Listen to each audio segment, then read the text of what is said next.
Bang, iPhone 12 mini harganya udah turun. Apakah masih worth it membeli iPhone 12 mini di tahun 2024? Untuk menjawab pertanyaan kalian, kita bakal bahas satu persatu kelebihan dan juga kekurangannya, serta hal penting yang wajib kalian ketahui dari iPhone 12 mini ini. Tapi sebelum kita lanjut, kalian bisa nonton dulu video unboxing dari iPhone 12 mini ini yang udah aku upload sekitar 3 bulan yang lalu. Oke, kita lanjut ya. Yang pertama dari segi harganya, iPhone 12 mini second resmi iBox harganya masih stabil di angka 7 hingga 8 jutaan untuk yang base model 64 GB. Sementara untuk yang X internnya ini lebih menarik lagi guys ya. Base modelnya aja yang 64 GB harganya udah berada di bawah 5 jutaan. Dengan harga yang ditawarkan, kita mendapatkan banyak kelebihan, diantaranya yang bakal kita jelasin di video ini. Kelebihan yang pertama yaitu dari segi performanya. iPhone 12 mini dilengkapi dengan chipset Apple A14 Bionic yang punya fabrikasi 5 nanometer. Chipset ini merupakan prosesor dengan konfigurasi prosesor hexa-core. iPhone 12 mini ini mendapatkan skor Geekbench 5 sebanyak 1586 poin pada pengujian single core dan 3902 poin pada pengujian multicore-nya. Dilihat dari skor tersebut, Apple A14 Bionic ini setara dengan Snapdragon 8 Plus generasi pertama ya, atau Gen 1 yang mendapatkan skor 1327 poin ya untuk single core-nya dan 4197 poin untuk multicore-nya. Jadi dari segi performanya kalian udah bisa expect ya, dari segi performanya masih bagus banget. Dengan demikian, iPhone 12 mini dipakai harian pun masih sangat superior. Kalau kalian pengguna iPhone 11, kalian bakal ngerasain performa yang lebih smooth dan stabil. Dipakai untuk editing render di CapCut juga masih kenceng ya, walaupun karena memang bentuknya mini. Jadi dari segi suhunya ini dirasa sedikit lebih gampang panas kalau dibandingkan dengan iPhone 12 reguler. But overall untuk performanya, iPhone 12 mini ini masih sangat layak dipakai di tahun 2024. Kemudian kelebihan yang kedua yaitu di bagian kameranya. iPhone 12 mini ini dibalik dengan kamera 12 MP dengan aperture f1.6 yang disertai dengan 2 pixel PDAF dan juga OIS-nya ya. Sementara untuk kamera keduanya adalah lensa ultrawide dengan 12 megapiksel juga dan bukan aperture di f2.4. Dilihat dari segi sensor dan juga megapikselnya, memang ini ya masih sama dengan iPhone 11 ya. Yang membedakan adalah iPhone 12 mini ini dibekali dengan prosesor dan juga neural engine yang terbaru. Jadi kalau misalkan kalian adalah pengguna iPhone sebelumnya kayak iPhone XR, iPhone 11, kalian bakal ngerasain bahwa iPhone 12 mini ini dari segi untuk handle cahaya trik ini lebih superior. Dipakai di malam hari juga iPhone 12 mini ini masih oke, dan juga dari segi ketajamannya ini masih lebih bagus dibandingkan dengan iPhone sebelumnya.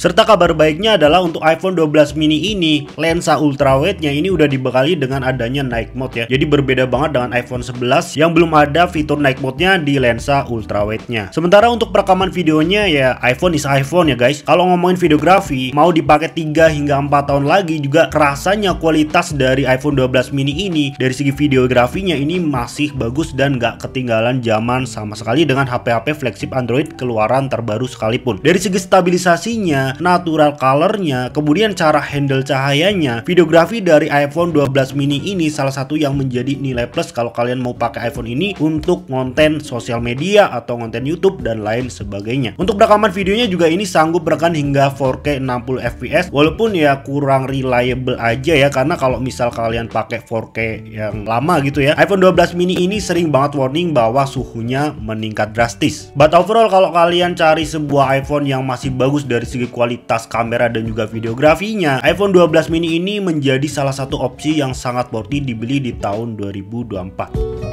Kemudian kelebihan yang selanjutnya yaitu di bagian kualitas layarnya. Kualitas layar di iPhone 12 mini ini masih sangat memanjakan mata kita ya. Kualitas yang dihasilkan dari layar Super Retina HDR display-nya ini memang real life ya. Hitamnya lebih pekat serta akurasi warnanya yang jauh lebih baik dibandingkan dengan seri generasi sebelumnya yaitu iPhone 11 yang masih menggunakan panel IPS. Serta ukuran bezelnya juga ini lebih tipis dibandingkan generasi sebelumnya. Seperti namanya, iPhone 12 mini ini memiliki bentang layar compact 5,4 inci dengan resolusi Full HD+. Walaupun sayangnya untuk refresh rate-nya ini masih yang standar 60 Hz, but believe me, kalau kalian bandingkan dengan layar-layar refresh rate yang sama di HP-HP Android, iPhone 12 mini ini terlihat lebih smooth serta touch responsive-nya ini jauh lebih baik dibandingkan dengan tipe Android dengan refresh rate yang sama.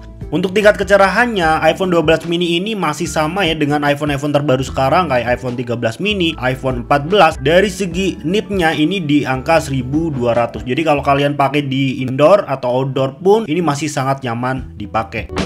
Jadi overall untuk iPhone 12 mini ini mempunyai layar flagship setara dengan seri Pro-nya ya, serta mengalami upgradement yang signifikan dibandingkan dengan iPhone sebelumnya, kayak contohnya di iPhone 11.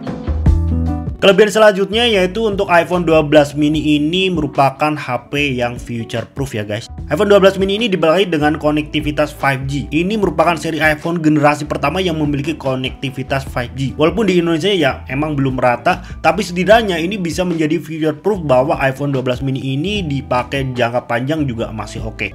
Apalagi dengan dukungan iOS-nya ya yang masih support hingga kurang lebih ya 2 tahun ke depan. Di video aku sebelumnya ada yang bilang bahwa, "Bang, iOS-nya aku udah terhenti tapi ya HP-nya masih bisa digunakan." Ya memang betul guys, tapi kalian harus ingat suatu hari aplikasi-aplikasi yang update ya, yang terupdate, kemungkinan fitur-fiturnya udah nggak support dengan jenis iOS yang tidak diperbarui. Jadi setidaknya memilih iPhone yang masih mendapatkan dukungan iOS minimal 2 tahun itu adalah pilihan yang bijak untuk kalian membeli sebuah iPhone second. Kemudian kelebihan selanjutnya yaitu untuk iPhone 12 mini ini sudah memiliki fitur MagSafe. Meski iPhone 12 mini udah terbilang lawas ya, tapi iPhone 12 mini ini sudah mendapatkan fitur terbaru yaitu fitur MagSafe. Fitur ini memungkinkan kalian menghubungkan berbagai aksesoris kayak contohnya dompet, powerbank, dan lain sebagainya tanpa terjatuh lah ya istilahnya. Intinya kayak iPhone kekinian semuanya udah dibekali dengan fitur ini. Tapi dari semua kelebihan yang udah aku jelasin di atas, ada satu kelebihan yang emang bikin super nyaman dan betah pakai HP ini, yaitu kompaknya guys ya. Jika kalian terbiasa pakai HP besar, pindah HP ini tuh langsung kerasa banget bedanya. Dipakai satu tangan super nyaman, dimasukin kantong juga nggak ganggu, serta beratnya yang hanya 135 gram aja. iPhone ini merupakan iPhone paling ringan kalau dibandingkan dengan iPhone seri lainnya. Oke, setelah kita ngomongin kelebihannya, pasti ada kekurangan yang harus kalian tahu dari iPhone 12 mini ini. Dan ini ada beberapa hal yang harus kalian ketahui sebelum kalian membeli iPhone 12 mini.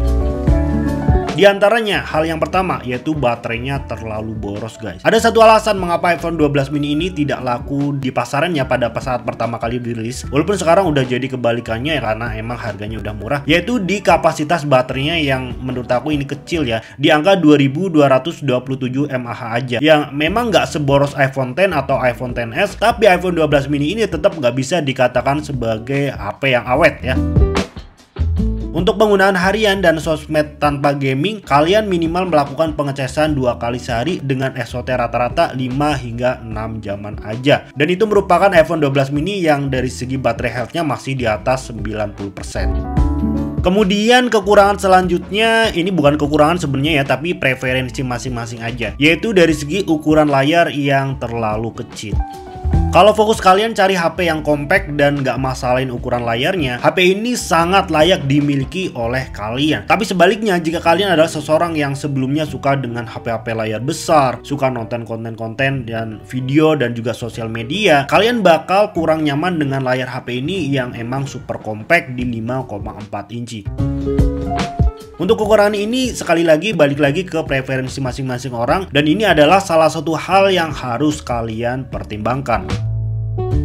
Kekurangan selanjutnya yaitu iPhone 12 mini ini sebagian besar adalah X-Inter. Setelah aku cek dan riset iPhone 12 mini di pasaran, sekitar 80% dari iPhone 12 mini ini yang dijual di marketplace kayak Tokopedia dan Shopee adalah X-internasional guys ya. Jadi kalian harus aware dengan sinyal yang bisa diblokir kapan saja, kemudian dari segi part-part atau layar yang bisa jadi udah gantian dan lain sebagainya. Intinya kalian harus lebih teliti dan juga hati-hati kalau mau membeli iPhone 12 mini ini, khususnya buat para pemula yang belum pernah pegang iPhone. So, kesimpulannya, apakah worth it membeli iPhone 12 mini ini di tahun 2024? Dengan harga yang ditawarkan, iPhone 12 mini ini sangat-sangat worth it guys. Apalagi dengan segudang kelebihan yang udah aku jelasin tadi. Dan bahkan jika kalian nggak masalin tentang baterainya, HP ini bisa dijadikan sebagai HP yang paling worth it yang bisa kalian beli di tahun 2024. Dengan mempertimbangkan harga serta kelebihan yang ditawarkan.